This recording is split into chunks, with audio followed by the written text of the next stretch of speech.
Hi friends, welcome back to SP Tech Kannada YouTube channel. ವೀಕ್ಷಕರೇ, ಈ ವಿಡಿಯೋದಲ್ಲಿ ತಮಗೆ ಏನು ಮಾಹಿತಿನ ತಿಳಿಸ್ಕೊಡ್ತಾಯಿದ್ದೀನಿ ಅಂತಂದರೆ, ಕೆಲವೊಂದಿಷ್ಟು ಜನರು ಕಮೆಂಟ್ಗಳನ್ನು ಮಾಡಿದರು. ಪ್ರಧಾನಮಂತ್ರಿ ಕಿಸಾನ್ ಸಮ್ಮಾನ್ ನಿಧಿ ಯೋಜನೆ 22ನೇ ಕಂತಿನ ಯಾವ ದಿನಾಂಕದಂದು ಹಣನ ಜಮಾ ಆಗುತ್ತೆ ಮಾಹಿತಿನ ತಿಳಿಸ್ಕೊಡಿ. ಈಗಾಗಲೇ ಸೋಷಿಯಲ್ ಮೀಡಿಯಾದಲ್ಲಿ ನಾವು ಕೂಡ ಮಾಹಿತಿನ ಕೇಳ್ತಾ ಇದ್ದೀವಿ. ಇಂದು ಜಮಾ ಆಗ್ತದೆ, ನಾಳೆ ಜಮಾ ಆಗ್ತಾಯಿದೆ, ಸಂಜೆಯಿಂದ ಜಮಾ ಆಗ್ತಾಯಿದೆ ಅಂತ ಈ ರೀತಿಯಾಗಿ ಮಾಹಿತಿಗಳನ್ನು ಕೇಳ್ತಾ ಇದ್ದೀವಿ. ಅದಕ್ಕೋಸ್ಕರ ಕ್ಲಿಯರ್ ಆಗಿರ್ತಕ್ಕಂಥ ದಿನಾಂಕನ ಮಾಹಿತಿನ ತಿಳಿಸ್ಕೊಡಿ ಅಂತ ಕಮೆಂಟ್ಗಳನ್ನು ಮಾಡಿದರು. ಇದ್ರ ಬಗ್ಗೆಯೂ ಕೂಡ ಕಂಪ್ಲೀಟಾಗಿ ತಮಗೆ ಮಾಹಿತಿನ ತಿಳಿಸ್ಕೊಡ್ತೀನಿ ಈ ವಿಡಿಯೋದಲ್ಲಿ. ಮತ್ತು 22ನೇ ಕಂತಿನ ಪಡಿಬೇಕು ಅಂತಂದರೆ ನೀವು ಒಂದು ಸ್ಟೇಟಸಲ್ಲಿ ಏನೆಲ್ಲ ಅಪ್ಡೇಟ್ ಆಗಿರಬೇಕು ಮತ್ತು ಯಾವೆಲ್ಲ ಕೆಲಸಗಳು ಕಂಪ್ಲೀಟ್ ಆಗಿರಬೇಕು ಅಂತ ಕಂಪ್ಲೀಟಾಗಿ ಈ ವಿಡಿಯೋದಲ್ಲಿ ಮಾಹಿತಿನ ತಿಳಿಸ್ಕೊಡ್ತಿದ್ದೀನಿ. ಮತ್ತು ಮೂರನೇದಾಗಿ ಏನಂತ ಮಾಹಿತಿನ ಕೇಳ್ತಾಯಿದ್ರು ಅಂತಂದರೆ, ಯಾರಿಗೆಲ್ಲ ಡಬಲ್ ಆಗಿ ಹಣನ ಜಮಾ ಆಗ್ತಾಯಿದೆ ಅಂತ ಕೇಳ್ತಾಯಿದ್ರು. ಮತ್ತು ಪ್ರಧಾನಮಂತ್ರಿ ಕಿಸಾನ್ ಸಮ್ಮಾನ್ ನಿಧಿ ಯೋಜನೆ ಹಣ ಏನಿದೆ ಅದನ್ನು ಹೆಚ್ಚಳ ಆಗಿದೆನಾ ಅಂತ ಕಮೆಂಟ್ಗಳ ಮೂಲಕ ಮಾಹಿತಿನ ಕೇಳ್ತಿದ್ರೆ, ಇದರೆಲ್ಲದರ ಬಗ್ಗೆಯೂ ಕೂಡ ಮಾಹಿತಿನ ಈ ವಿಡಿಯೋದಲ್ಲಿ ತಮಗೆ ತಿಳಿಸ್ಕೊಡ್ತಿದ್ದೀನಿ. ಮತ್ತು ಈ ಒಂದು ಪ್ರಧಾನಮಂತ್ರಿ ಕಿಸಾನ್ ಸಮ್ಮಾನ್ ನಿಧಿ ಯೋಜನೆಯಲ್ಲಿ ಯಾರಿಗೆಲ್ಲ 22ನೇ ಕಂತಿನ ಬರ್ತಾ ಇದೆ, ಜಮಾ ಆಗ್ತಿದೆ, ಲಿಸ್ಟ್ನ ಯಾವ ರೀತಿ ಚೆಕ್ ಮಾಡೋದು ಅಂತ ಕಂಪ್ಲೀಟಾಗಿ ತಿಳಿಸ್ಕೊಡ್ತಾಯಿದ್ದೀನಿ. ಇನ್ನೂ ಯಾರು ವಿಡಿಯೋಗೆ ಲೈಕ್ ಮಾಡಿಲ್ಲ ಅಂತಂದರೆ ವಿಡಿಯೋ ನೋಡುವಂಥ ಪ್ರತಿಯೊಬ್ಬರು ಕೂಡ ವಿಡಿಯೋಗೆ ತಪ್ಪದೆ ಲೈಕ್ ಮಾಡಿದ ತಕ್ಷಣ ಹೈಪನ್ ಆಪ್ಷನ್ ಕೂಡ ಬರುತ್ತೆ, ಅದನ್ನು ಕೂಡ ಕ್ಲಿಕ್ ಮಾಡಿ. ಮತ್ತು ಇನ್ನೂ ಯಾರು ನಮ್ಮೊಂದು ಯೂಟ್ಯೂಬ್ ಚಾನಲ್ನ ಸಬ್ಸ್ಕ್ರೈಬ್ ಆಗಿಲ್ಲ ಅಥವಾ ಹೊಸದಾಗಿ ಯಾರಾದರೂ ನಮ್ಮದು ಯೂಟ್ಯೂಬ್ ಚಾನಲ್ ನೋಡ್ತಾ ಇದ್ರಿ ಅಂತಂದರೆ ಈ ರೀತಿಯಾಗಿ ಸಬ್ಸ್ಕ್ರೈಬ್ ಆಪ್ಷನ್ ಇರುತ್ತೆ, ಅಲ್ಲಿ ಸ್ಕ್ರೀನ್ ಮೇಲೆ ನೋಡ್ಕೊಳ್ಬೋದು.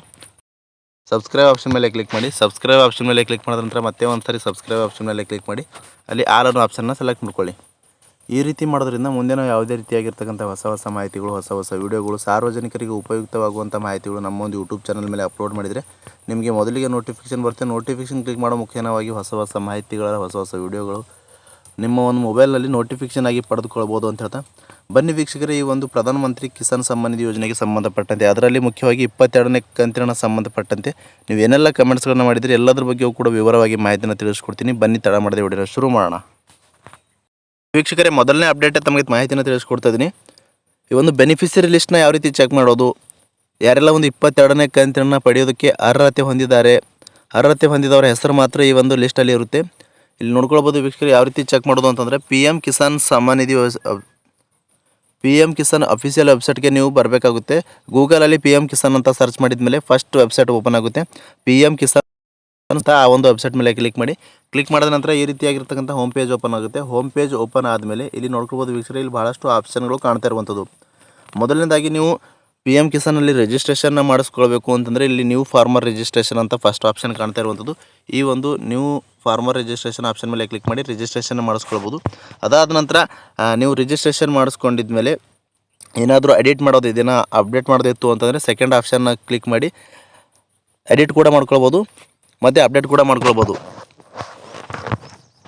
ಮತ್ತು ಇಲ್ಲಿ ನೋಡ್ಕೊಳ್ಬೋದು ವೀಕ್ಷಕರೇ, ಕೆಳಗಡೆ ನಾವ್ ಯುವರ್ ಸ್ಟೇಟಸ್ ಅಂತ ಇದೆ. ಅಂತಂದರೆ ನಿಮ್ಮ ಒಂದು ಸ್ಟೇಟಸ್ ಕೂಡ ನೀವು ಚೆಕ್ ಮಾಡ್ಕೊಳ್ಬೋದು.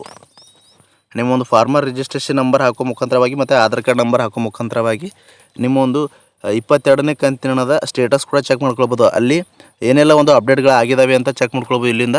ಅದಾದ ನಂತರ ಮೊಬೈಲ್ ನಂಬರ್ ಕೂಡ ಅಪ್ಡೇಟ್ ಮಾಡ್ಕೊಳ್ಬೋದು. ಇವಾಗ ನಾನು ಬೆನಿಫಿಷರಿ ಲಿಸ್ಟ್ನ ಯಾವ ರೀತಿ ಚೆಕ್ ಮಾಡೋದು ಅಂತಂದರೆ ಇಲ್ಲಿ ನೋಡ್ಕೊಳ್ಬೋದು ವೀಕ್ಷಕರೇ, ಬೆನಿಫಿಷರಿ ಲಿಸ್ಟ್ ಅಂತ ಇದೆ. ಈ ಆಪ್ಷನ್ ಮೇಲೆ ಕ್ಲಿಕ್ ಮಾಡಿ. ಬೆನಿಫಿಷರಿ ಲಿಸ್ಟ್ ಆಪ್ಷನ್ ಮೇಲೆ ಕ್ಲಿಕ್ ಮಾಡಿದ ನಂತರ ಈ ರೀತಿಯಾಗಿ ಪೇಜ್ ಓಪನ್ ಆಗುತ್ತೆ ವೀಕ್ಷಕರೇ. ಇಲ್ಲಿ ನೋಡ್ಕೊಳ್ಬೋದು, ಈ ರೀತಿಯಾಗಿ ಪೇಜ್ ಓಪನ್ ಆದ ನಂತರ ಇಲ್ಲಿ ನೋಡ್ಕೊಳ್ಬೋದು ದಿನಾಂಕ ಕೂಡ ನೋಡ್ಕೊಳ್ಬೋದು 21/2/2026 ಸಮಯ ಕೂಡ ಇರುವಂಥದ್ದು. ಅಂತಂದರೆ ಪ್ರತಿದಿನ ಒಂದು ಬೆನಿಫಿಷರಿ ಯಾರ್ದೆಲ್ಲ ಒಂದು ಹೆಸರುಗಳು ಅನರ್ಹ ಹೊಂದಿರ್ತಾರೆ ಅಂಥವರು ಈ ಒಂದು ಯೋಜನೆಯಿಂದ ಕಟ್ ಆಗುತ್ತೆ ವೀಕ್ಷಕರೇ, ಹೆಸರು ತೋರಿಸುವುದಿಲ್ಲ. ಮತ್ತು ಯಾರೆಲ್ಲ ಒಂದು ಅರ್ಹತೆ ಹೊಂದಿರುವ ಒಂದು ಫಲಾನುಭವಿಗಳಿರ್ತಾರೆ ಅಂಥವ್ರದ್ದು ಮಾತ್ರ ಈ ಒಂದು ಲಿಸ್ಟಲ್ಲಿ ಹೆಸರಿರುತ್ತೆ ವೀಕ್ಷಕರೇ. ಇಲ್ಲಿ ನೋಡ್ಬೋದು, ಮೊದಲನೇದಾಗಿ ನಿಮ್ಮ ಒಂದು ಸ್ಟೇಟ್ನ ಸೆಲೆಕ್ಟ್ ಮಾಡಬೇಕಾಗುತ್ತೆ.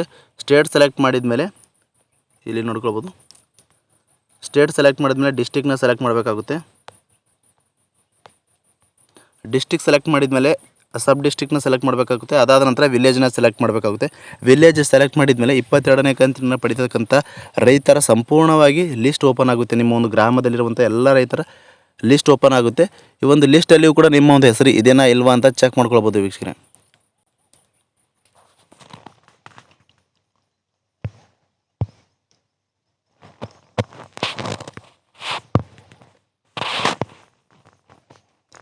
ಈ ರೀತಿಯಾಗಿ ಸುಲಭವಾಗಿ ನೀವು ಕೂಡ ಸ್ಟೇಟಸ್ನ ಚೆಕ್ ಮಾಡ್ಕೊಳ್ಬೋದು ವೀಕ್ಷಕರೇ. ಇನ್ನು ವೀಕ್ಷಕರೇ, ಭಾಳಷ್ಟು ಜನರು ಏನಂತ ಕಮೆಂಟ್ಗಳನ್ನ ಮಾಡ್ತಾಯಿದ್ರು ಎರಡನೇ ಅಪ್ಡೇಟ್ ಆಗಿ ಅಂತಂದರೆ, ಪ್ರಧಾನಮಂತ್ರಿ ಕಿಸಾನ್ ಸಮ್ಮಾನ್ ನಿಧಿ ಯೋಜನೆ ಹಣ ಏನಿದೆ ಹೆಚ್ಚಳ ಆಗಿದೆನಾ, ಡಬಲ್ ಆಗಿ ಜಮಾ ಆಗ್ತಾಯಿದ್ದೇನೆ ಅಂತ ಈ ರೀತಿಯಾಗಿ ಕೇಳ್ತಾಯಿದ್ರು. ಇದ್ರ ಬಗ್ಗೆ ತಮಗೆ ಮಾಹಿತಿನ ತಿಳಿಸೋದಾದರೆ, ಪ್ರಧಾನಮಂತ್ರಿ ಕಿಸಾನ್ ಸಮ್ಮಾನ್ ನಿಧಿ ಯೋಜನೆ 22ನೇ ಕಂತಿನ ಕೇಂದ್ರ ಸರ್ಕಾರದಿಂದ ಯಾವುದೇ ರೀತಿಯಾಗಿರ್ತಕ್ಕಂಥ ಹಣನ ಹೆಚ್ಚಳ ಮಾಡಿಲ್ಲ ವೀಕ್ಷಕರೇ. ಏನು ವಾರ್ಷಿಕವಾಗಿ 6,000 ರೂಪಾಯಿ ಹಣನ ನೀಡ್ತಾ ಬರ್ತಾ ಇದೆ. ಅದೇ ರೀತಿಯಾಗಿ ವಾರ್ಷಿಕವಾಗಿ 6,000 ರೂಪಾಯಿ ಹಣನೇ ಜಮಾ ಆಗ್ತಾ ಇರುವಂಥದ್ದು. ತಲಾ 4 ತಿಂಗಳಿಗೊಮ್ಮೆ 2,000 ರೂಪಾಯಿ ಹಣನ ಜಮಾ ಆಗ್ತಾ ಇರುವಂಥದ್ದು. ಅದೇ ಪ್ರೋಸೆಸ್ ಕಂಟಿನ್ಯೂ ಆಗ್ತಾ ಇರುವಂಥದ್ದು ವೀಕ್ಷಕರೇ. ಕೇಂದ್ರ ಸರ್ಕಾರದಿಂದ ನಾವು PM ಕಿಸಾನ್ ಸಮ್ಮಾನ್ ನಿಧಿ ಯೋಜನೆ ಹಣನ ಹೆಚ್ಚಳ ಮಾಡಿದ್ದೀವಿ ಅಂತ ಯಾವುದೇ ರೀತಿಯಾಗಿರ್ತಕ್ಕಂಥ ಘೋಷಣೆನ ಮಾಡಿಲ್ಲ ವೀಕ್ಷಕರೇ. ಇದು ಕಂಪ್ಲೀಟಾಗಿ ತಮಗೆ ಅರ್ಥ ಆಗಿದೆ ಅನ್ಕೋತೀನಿ. ಇನ್ನು ಯಾರಿಗೆಲ್ಲ ಡಬಲ್ ಆಗಿ ಹಣನ ಜಮಾ ಆಗ್ತಾ ಇದೆ, ಡಬಲ್ ಆಗಿ ಬರುತ್ತಾ ಈ ಒಂದು ಕಂತು ಅಂತ ಕೇಳ್ತಾ ಇದ್ರು. ಇದ್ರ ಬಗ್ಗೆ ಕೂಡ ತಮಗೆ ಕ್ಲಿಯರಿಟಿನ ಕೊಡ್ತೀನಿ. ಯಾಕೆ ಅಂತಂದರೆ ಭಾಳಷ್ಟು ಜನರು ಡಬಲ್ ಆಗಿ ಬರ್ತಾ ಇದೆ, ಹಣನ ಡಬಲ್ ಆಗಿ ಬರ್ತಾ ಇದೆ ಅಂತ ಮಾಹಿತಿನ ನಮಗೂ ಕಮೆಂಟ್ಗಳ ಮೂಲಕ ಮಾಹಿತಿನ ಕೇಳ್ತಾ ಇದ್ರು. ಇದ್ರ ಬಗ್ಗೆ ತಮಗೆ ತಿಳಿಸೋದಾದರೆ, ಯಾರಿಗೆಲ್ಲ 21ನೇ ಕಂತಿನ ಜಮಾ ಆಗಿರಲ್ವೋ ಅಂಥವರಿಗೆ ಮಾತ್ರ 22ನೇ ಕಂತಿನದಲ್ಲಿ 21ನೇ ಕಂತಿನ ಸೇರಿಸಿ ಜಮಾ ಆಗುತ್ತೆ. ಒಂದೇ ಕಂತಿನಲ್ಲಿ ಯಾರಿಗೂ ಕೂಡ ಡಬಲ್ ಆಗಿ ಅಂತಂದರೆ 4,000 ರೂಪಾಯಿ ಹಣನ ಜಮಾ ಆಗೋದಿಲ್ಲ. ಇದು ಕ್ಲಿಯರಾಗಿ ತಮಗೆ ಅರ್ಥ ಆಗಿದೆ ಅನ್ಕೋತೀನಿ. ಇನ್ನು ವೀಕ್ಷಕರೇ, ಕೆಲವೊಂದಿಷ್ಟು ಜನರು ಏನಂತ ಕಮೆಂಟ್ಗಳನ್ನ ಮಾಡ್ತಾಯಿದ್ರು ಅಂತಂದರೆ, ಯಾರಿಗೆಲ್ಲ ಪ್ರಧಾನಮಂತ್ರಿ ಕಿಸಾನ್ ಸಮ್ಮಾನ್ ನಿಧಿ ಯೋಜನೆ ಹಣನ 22ನೇ ಕಂತಿನ ಹಣನ ಬರ್ತಾ ಇಲ್ಲ ಅಂತ ಕೇಳ್ತಾಯಿದ್ರು.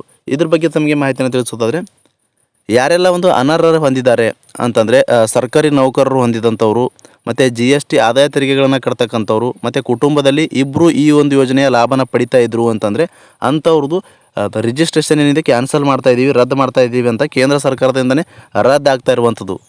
ಹೀಗಾಗಿ ಅಂಥವರಿಗೆ ಮಾತ್ರ ಪ್ರಧಾನಮಂತ್ರಿ ಕಿಸಾನ್ ಸಮ್ಮಾನ್ ನಿಧಿ ಯೋಜನೆ ಹಣ ಏನಿದೆ 22ನೇ ಕಂತಿನ ಬರೋದಿಲ್ಲ ಅಂತ ಕೇಂದ್ರ ಸರ್ಕಾರದಿಂದ ಬಂದಿರತಕ್ಕಂಥ ಅಪ್ಡೇಟ್ನ ತಮಗೆ ತಿಳಿಸ್ಕೊಡ್ತಾ ಇದ್ದೀನಿ. ಮತ್ತು ಇನ್ನೂ ಕೆಲವೊಂದಿಷ್ಟು ಜನರು ಮೂರನೇದಾಗಿ ಏನಂತ ಅಪ್ಡೇಟ್ನ ಕಮೆಂಟ್ಗಳ ಮೂಲಕ ಮಾಹಿತಿನ ಕೇಳಿದರು ಅಂತಂದರೆ, ಪ್ರಧಾನಮಂತ್ರಿ ಕಿಸಾನ್ ಸಮ್ಮಾನ್ ನಿಧಿ ಯೋಜನೆ 22ನೇ ಕಂತಿನ ಯಾವಾಗ ಜಮಾ ಆಗುತ್ತೆ ಅಂತ ಕೇಳ್ತಾಯಿದ್ರು. ಈಗಾಗಲೇ ವೀಕ್ಷಕರೇ, ಇದ್ರ ಬಗ್ಗೆ ತಮಗೆ ಮಾಹಿತಿನ ತಿಳಿಸೋದಾದರೆ, ಇಲ್ಲಿ ಸ್ಕ್ರೀನ್ ಮೇಲೆ ಕೂಡ ನೋಡ್ಕೊಳ್ತಾ ಇದ್ದೀರಿ ನೀವು. 21ನೇ ಕಂತಿನ ನವೆಂಬರ್ 19ನೇ ತಾರೀಕು ತಮಿಳುನಾಡಿನ ಕೊಯಮತ್ತೂರದಿಂದ ಬಿಡುಗಡೆ ಮಾಡಿದರು. ಬಿಡುಗಡೆ ಆಗೋಕ್ಕಿಂತ ಮುಂಚಿತವಾಗಿ 4 ಅಥವಾ 5 ದಿನಗಳ ಮುಂಚಿತವಾಗಿ PM ಕಿಸಾನ್ ವೆಬ್ಸೈಟಲ್ಲಿ ಅಪ್ಡೇಟ್ ಆಗುತ್ತೆ ವೀಕ್ಷಕರೇ. ಅಪ್ಡೇಟ್ ಆದಮೇಲೆ ತಮಗೆ ನಿಖರವಾದಂಥ ದಿನಾಂಕನ ತಿಳಿಸೋಕ್ಕೆ ಸಾಧ್ಯ. ಹೇಗೆ ಅಂತಂದರೆ, ಈ ಒಂದು ಕೇಂದ್ರದ ಮೂಲಗಳಿಂದ ಮಾಹಿತಿ ಬಂದಿರೋ ಪ್ರಕಾರ ಈ ಒಂದು ಮಾಹಿತಿಗಳು ಹೇಳ್ತಾ ಇರುವಂಥದ್ದು. ವೀಕ್ಷಕರೇ, ಕಳೆದ 4-5 ವರ್ಷಗಳ ಒಂದು ರೆಕಾರ್ಡ್ಸ್ನ ನೋಡಿದರೆ ಫೆಬ್ರವರಿ ಮಂತಲ್ಲಿ ಜಮಾ ಆಗಿರುವಂಥದ್ದು ಅಂತಂದರೆ ಫೆಬ್ರವರಿ ಲಾಸ್ಟ್ ವೀಕಲ್ಲಿ ಅಥವಾ ಮಾರ್ಚ್ ಫಸ್ಟ್ ವೀಕ್ ಒಳಗಡೆ ನಿಮಗೆ ಜಮಾ ಆಗುತ್ತೆ ಅಂತ ನಾನು ಕಳೆದ ವಿಡಿಯೋದಲ್ಲಿ ತಮಗೆ ಮಾಹಿತಿನ ತಿಳಿಸಿದ್ದೆ.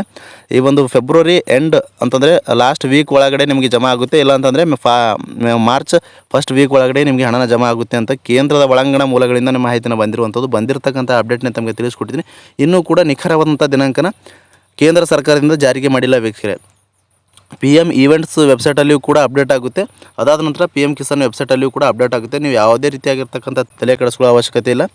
ಮತ್ತು ಯಾವೆಲ್ಲ ಕೆಲಸಗಳು ಕಂಪ್ಲೀಟ್ ಆಗಿರಬೇಕು ಈ ಒಂದು ಪ್ರಧಾನಮಂತ್ರಿ ಕಿಸಾನ್ ಸಮ್ಮಾನ್ ನಿಧಿ ಯೋಜನೆ ಹಣನ ಪಡಿಬೇಕು ಅಂತ ನೋಡಿದರೆ, ಮೊದಲನೇದಾಗಿ ನಿಮ್ಮದು EKYC ಕಂಪ್ಲೀಟ್ ಆಗಿರಬೇಕು. ಅದಾದ ನಂತರ ಲ್ಯಾಂಡ್ ಸೀಡಿಂಗ್ ಆಗಿರಬೇಕು. ಅದಾದ ನಂತರ ಬ್ಯಾಂಕ್ಗೆ ಆಧಾರ್ ಸೀಡಿಂಗ್ ಆಗಿರಬೇಕು. ಅದಾದ ನಂತರ ಪಹಣಿಗೆ ಆಧಾರ್ ಲಿಂಕ್ ಆಗಿರಬೇಕು. ಇಷ್ಟು ಕೆಲಸ ಆದಮೇಲೆ ನಿಮ್ಮ ಒಂದು ಸ್ಟೇಟಸ್ನ ಚೆಕ್ ಮಾಡ್ಕೊಳ್ಳಿ. ಸ್ಟೇಟಸ್ನ ಚೆಕ್ ಮಾಡ್ಕೊಂಡ್ಮೇಲೆ ಸ್ಟೇಟಸಲ್ಲಿ FTO ಅಪ್ರೂವ್ಡ್ ಕೂಡ ಆಗಿರಬೇಕಾಗುತ್ತೆ. FTO ಅಪ್ರೂವ್ಡ್ ಆದಮೇಲೆ RFT ಸೈನ್ ಆಗುತ್ತೆ. RFT ಸೈನ್ ಕೂಡ ಎಸ್ ಆಗಿತ್ತು ಅಂತಂದರೆ ನಿಮಗೆ ಖಂಡಿತವಾಗಿಯೂ ಶೀಘ್ರದಲ್ಲೇ ಪ್ರಧಾನಮಂತ್ರಿ ಕಿಸಾನ್ ಸಮ್ಮಾನ್ ನಿಧಿ ಯೋಜನೆ 22ನೇ ಕಂತಿನ ಜಮಾ ಆಗುತ್ತೆ ಅಂತ ಅರ್ಥ ವೀಕ್ಷಕರೇ. ಇಷ್ಟು ಈ ಒಂದು ಪ್ರಧಾನಮಂತ್ರಿ ಕಿಸಾನ್ ಸಮ್ಮಾನ್ ನಿಧಿ ಯೋಜನೆಗೆ ಸಂಬಂಧಪಟ್ಟಂತೆ ಅಪ್ಡೇಟ್ಸ್ ಇತ್ತು ವೀಕ್ಷಕರೇ. ಮತ್ತು ಭಾಳಷ್ಟು ಜನರು ಕಮೆಂಟ್ಗಳನ್ನ ಮಾಡ್ತಾಯಿದ್ರು. ಅದಕ್ಕೋಸ್ಕರ ಎಲ್ಲದ್ರ ಬಗ್ಗೆಯೂ ಕೂಡ ಕ್ಲಿಯರಿಟಿ ಕಂಪ್ಲೀಟಾಗಿ ತಮಗೆ ಅರ್ಥ ಆಗಿದೆ ಅನ್ಕೋತೀನಿ. ಮತ್ತೆ ಏನಾದರೂ ಪ್ರಧಾನಮಂತ್ರಿ ಕಿಸಾನ್ ಸಮ್ಮಾನ್ ನಿಧಿ ಯೋಜನೆಗೆ ಸಂಬಂಧಪಟ್ಟಂತೆ ನಿಮಗೆ ಡೌಟ್ಸ್ ಇದ್ದರೂ ಕೂಡ ಕಮೆಂಟ್ ಬಾಕ್ಸಲ್ಲಿ ಕಮೆಂಟ್ ಮಾಡಿ. ಅಂತಹ ಕಮೆಂಟ್ಗಳಿಗೆ ನಾನು ಆದಷ್ಟು ರಿಪ್ಲೈ ಮಾಡೋದಕ್ಕೆ ಪ್ರಯತ್ನ ಮಾಡ್ತೀನಿ ಅಂತ ಹೇಳ್ತಾ, ಫ್ರಮ್ ಬಿಗಿನಿಂಗಿಂದ ಎಂಡ್ವರೆಗೂ ಈ ಒಂದು ವಿಡಿಯೋನ ಮಿಸ್ ಮಾಡದೆ ಕಡೆ ತನಕ ವಾಚ್ ಮಾಡಿದಂಥ ಪ್ರತಿಯೊಬ್ಬರಿಗೂ ಕೂಡ ಹೃದಯಪೂರ್ವಕ ಧನ್ಯವಾದಗಳು ಸ್ನೇಹಿತರೆ. ಮತ್ತೆ ಇದೇ ರೀತಿಯಾಗಿರ್ತಕ್ಕಂಥ ಮಾಹಿತಿಯೊಂದಿಗೆ ಭೇಟಿ ಆಗ್ತಿರೋಣ. ಅಲ್ಲಿವರೆಗೂ ನಮಸ್ಕಾರ.